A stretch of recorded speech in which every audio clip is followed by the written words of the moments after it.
Hindi man sila ang nag-imbento ng pang-alipin o slavery. Mga Kastila at Portuges naman ang nagpalaganap nito. Sila ang unang bumihag at nagdala ng mga Afrikano sa mga nasasakupang bansa upang pagtrabahuhin sa mga sugar plantation nila doon.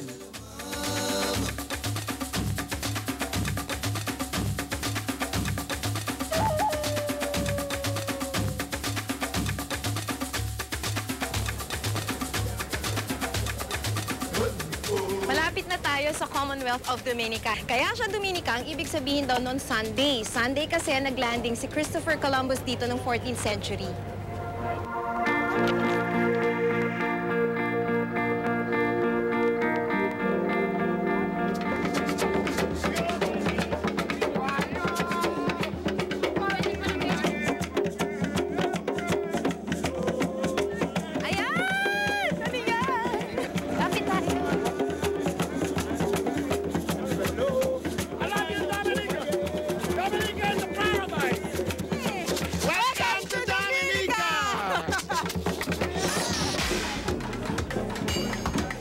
Dominica ang isa sa pinakabatang isla sa bahagi ng Lesser Antilles. Hanggang ngayon hinuhubog pa ng geothermal volcanic activity. Yan ang pangalawang pinakamalaking kumukulong lawa sa mundo.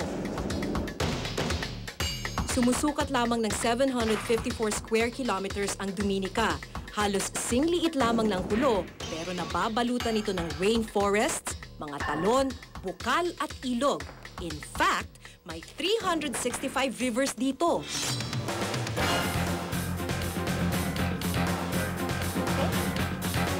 Just enough. Okay. That's tight. No, that's okay. This is fine. Nagmamaneho ako sa Pilipinas, pero ito, ngayon ko palang susubukang imaneho. Okay. Practice no practice. Pagsakay sa ATV o all-terrain vehicle daw ang tamang paraan para maikot ang ilang bahagi ng rainforest ng Dominica. Hirap pala. Lahat dito first-timer. Kaya hindi ako masyadong out of place. Ayan na, dito na magkakasubukan. Oh my gosh! Paano mo naman ma-enjoy yung view nito, ha? Paano makakita rito ng unggoy? Masyado ako nakakonsentrate dun sa ATV.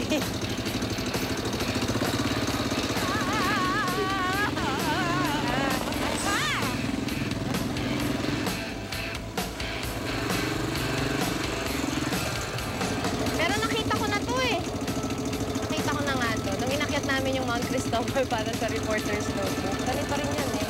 Wala nga lang ATV.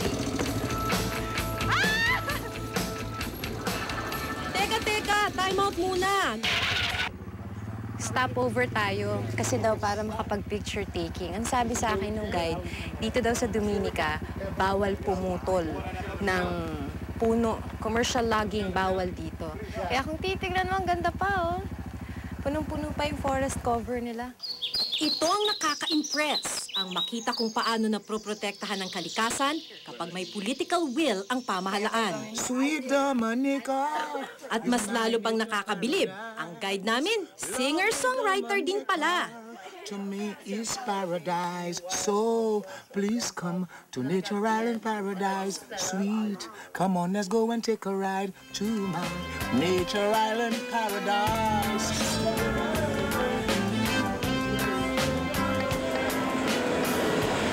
Ito yung old marketplace. Tiyanggian na dito ngayon, pero nung 16th century, dito mismo binibenta yung mga slaves. Tapos dito rin mismo nila binibitay. Nakapagtatakang wala man lang nakasulat na nagsasaad kung ano ang lugar na ito dati. Kung hindi pa dahil sa mga locals, hindi ko ito matutunton. Naisip ko tuloy, bahagi kaya ito ng tourist-friendly Dominica? O mas nais lang nilang panatilihing pribado ang bahaging yon ng kanilang kasaysayan?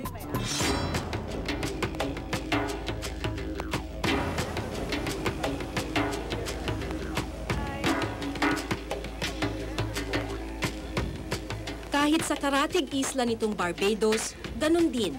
Wala man lang palatandaan ng pinagmulan ng slavery. Noong Noong 16th century, kinailangan nila ng libreng manpower para sa mga sugar plantations nila. Kaya, katulad ng mga ibang Caribbean islands, gumamit sila ng mga slaves galing Africa. Karamihan ngayon ng populasyon dito sa Barbados ay descendants ng mga slaves noon.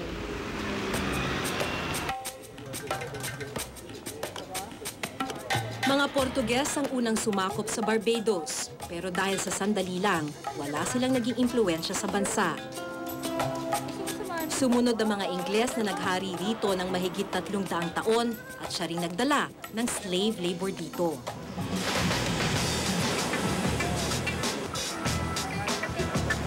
Ngayon, pamoso ang Barbados sa kanyang tropical na klima at magagandang beaches.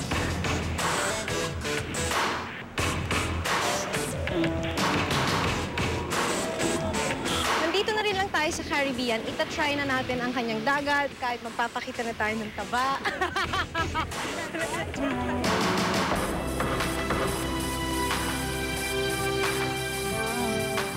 Cheers!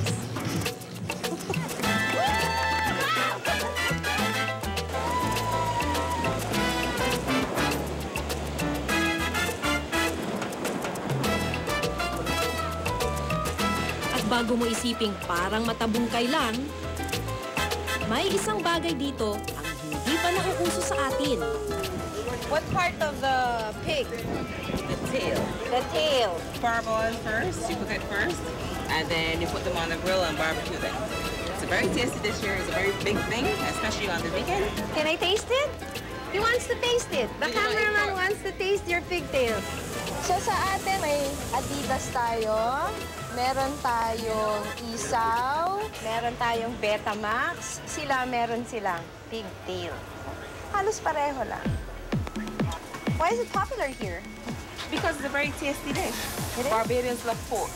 You know, I'm Filipina, and in my country, we also love pork. Do you not eat pork? I eat pork, but not the tail. But I'm willing to try, okay? Don't be shy. Don't be shy. Okay.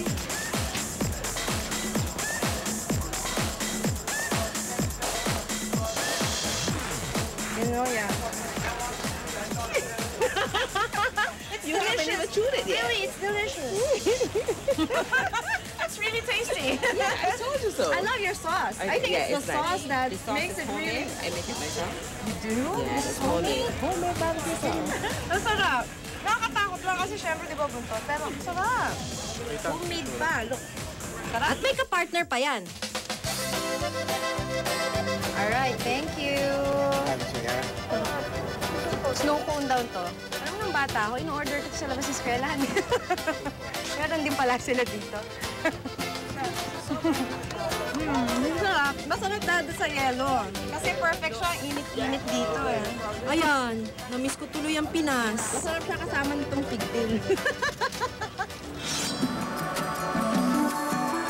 Tao po! Hi, Karen! Mabuti na lang kahit dito sa Barbados, may Pilipino. Bakit alang-alang? Kasi kaya tinawag siyang alang-alang dahil nakikita niyo to, yung pawid na yan. Galing sa Indonesia. Ang tawag nila sa Indonesia, yung tawag natin sa atin pawid. Pawid natin yan Oo, eh. ang tawag sa Indonesia is alang-alang. Kaya siya Kaya tinawag siya. na alang-alang. Si Karen ang isa sa mga caretaker dito. 5 taon na sa Barbados. Sino pa bisita natin dito na sikat? Minsan lagi pumupunta rito si Simon Cowell, si Cliff Richard, Cliff Richards. saka si Roger Moore. Oh! Bang. James Bond! Okay. Pinapa-rent din tong house na to. Oo. Kapag peak season, $5,000 ang upa kada gabi ang isang kwarto dito sa Alang-Alang House. Kapag off-peak naman, $3,000.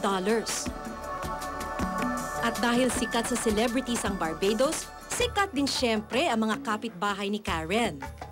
Maraming celebrities ang may bahay dito sa Barbados. Sa labas nga lang nitong Alang-Alang House, matatanaw mo na yung bahay ni Tiger Woods. Andun, sa tuktok ng bundok. Pero ngayong oras na to, kami ng mga kasama ko ang sikat. Ayan, sabi kasi sa mga dalaw na Pinoy ang mga kababayan natin dito, pati tuloy kami, pinagtiyagaan. Kumusta po buhay dito sa Barbados? Hindi ito ang ine-expect namin talaga mas mahigit. Pero, wala nandito na kami. Karamihan sa mga Pinoy na nandito, accountants, engineers, nurses, may artist pa.